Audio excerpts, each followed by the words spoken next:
ಯಾರು ಏನು ಮಾತಾಡ್ತಿಲ್ವಲ್ಲ, ಯಾಕೆ?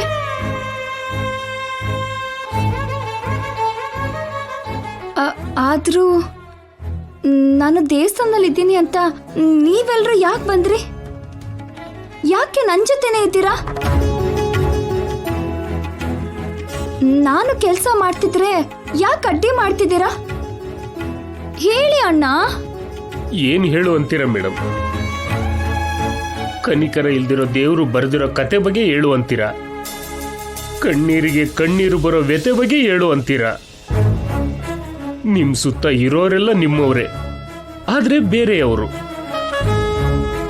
ಅವ್ರಿಗೂ ನಿಮ್ಗೂ ಸಂಬಂಧ ಇದೆ, ಆದ್ರೆ ಅವರು ನಿಮ್ಮ ಸ್ವಂತದವರಲ್ಲ.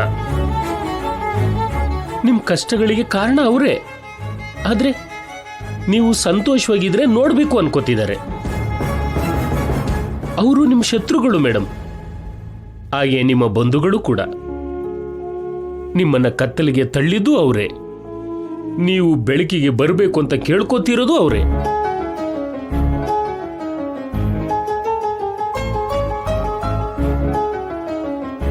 ನೀವೇನ್ ಹೇಳ್ತಿದ್ದೀರೋ ನನ್ಗೇನು ಅರ್ಥ ಆಗ್ತಿಲ್ಲ. ಅರ್ಥ ಆಗೋ ಹಾಗೆ ಹೇಳಿ ಅಣ್ಣ. ಹೇಳ್ಬೇಕಾಗಿರೋದು ನಾನಲ್ಲ ಮೇಡಮ್, ಆ ದೇವ್ರು. ಇವತ್ತು ರಾತ್ರಿ ನಡೆಯೋ ಜಾತ್ರೆ ನಿಮಗೆ ಉತ್ತರ ಕೊಡುತ್ತೆ ಅಂತ ಸ್ವಾಮೀಜಿ ಹೇಳಿದ್ದಾರೆ.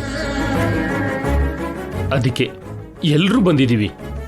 ಸ್ವಲ್ಪ ಹೊತ್ತಲ್ಲೇ ಶುರುವಾಗೋ ಕತ್ಲಲ್ಲಿ ಬೆಳಕು ನೋಡಬೇಕು ಅಂತ ಬಂದಿದ್ದೀವಿ.